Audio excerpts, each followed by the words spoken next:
a point she had reached where life must be in vain, or in her unborn element awake, her will must cancel her body's her will must cancel her body's destiny. That is the issue. Again, in the case of Savitri, a point she had reached where life must be in vain, of no use at all, of no consequence. There is super. She is helpless, and she has to kind of just yield to the circumstances. Or in her unborn element, what is not yet in her, those elements awake. Her will must cancel her body's destiny, death. She must become strong, or she must just accept as fait accompli what is meant for her.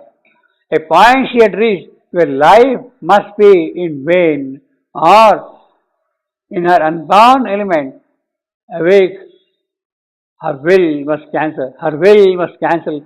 Now that needs a lot of tapasya, that needs a lot of sadhana, that the will can become strong enough and meet the body's destiny, your destiny, your fate, you see.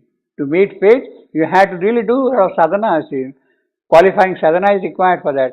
For only the unborn spirit's timeless power can lift the yoke imposed by birth in time. Unless you have that kind of will, nothing will happen. Only the unborn spirit's timeless power can lift the yoke. So in order to acquire that timeless power, you have to do the qualifying sadhana, qualifying yoga, imposed by birth on time. Only the cell that builds this figure of self can raise the fixed interminable line. So you have to awake to your own self. That will has to come out, can raise the fixed interminable line that joins this changing name, these numberless lives, these new oblivious personalities, and keeps still lurking in our conscious acts. The trail of old forgotten thoughts and deeds disown the legacy of our buried self.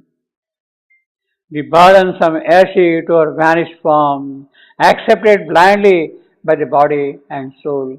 So only the cell that bears the figure, he alone can do and remove that burden from you. I have a question here. Unborn. Unborn element. What is the meaning of unborn?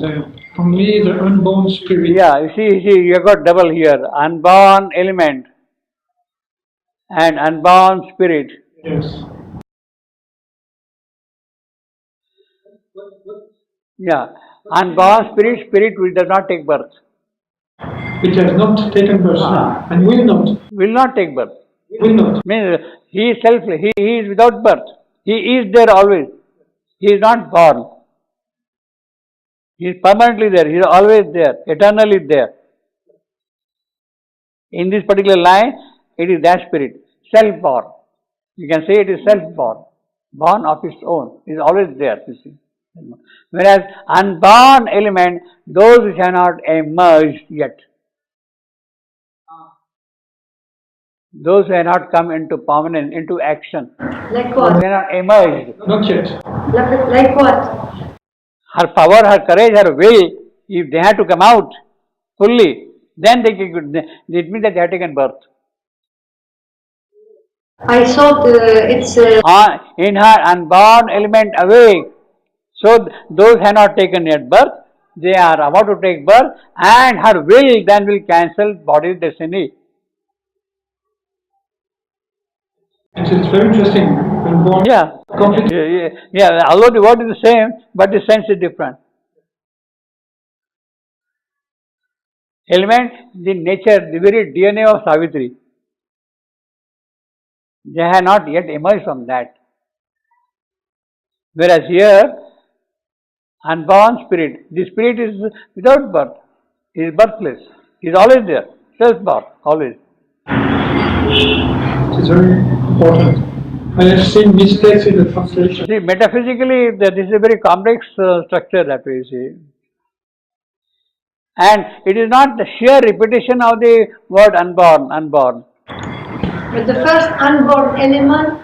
Unborn element Unborn element in Savitri, those which have not yet come into action, into activity, which are not emerged Okay, in but Savitri. here, in this time, it means the will. So once they are born, then her will can cancel the body's destiny. If they come into action, if they emerge fully in their power and capacity, then her body's destiny can be cancelled by her will. The second one is eternal. Actually. Huh? Second one is eternal. Yeah. Second is eternal. Yeah, you can say. But at the same time, it is there. It is not without birth. It is there, present.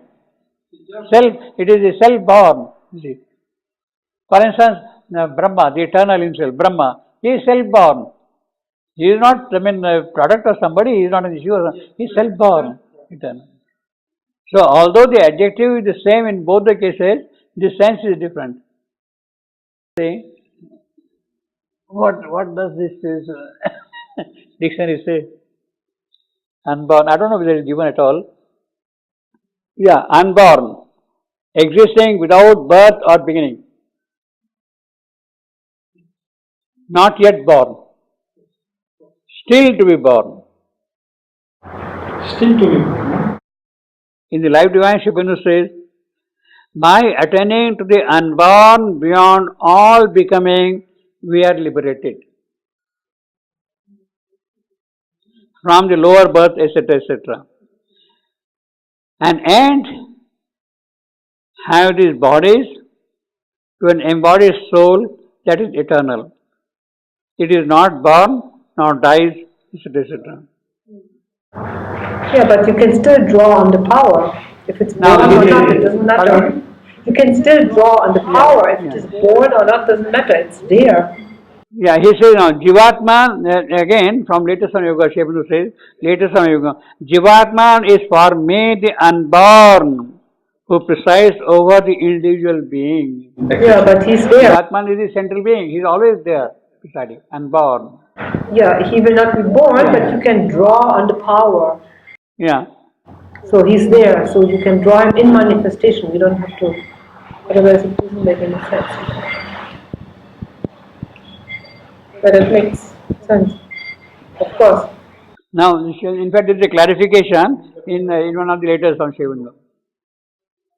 In one of the letters, Shivanu says, it is necessary to understand clearly the difference between the evolving soul, that is psychic being, and a pure Atman,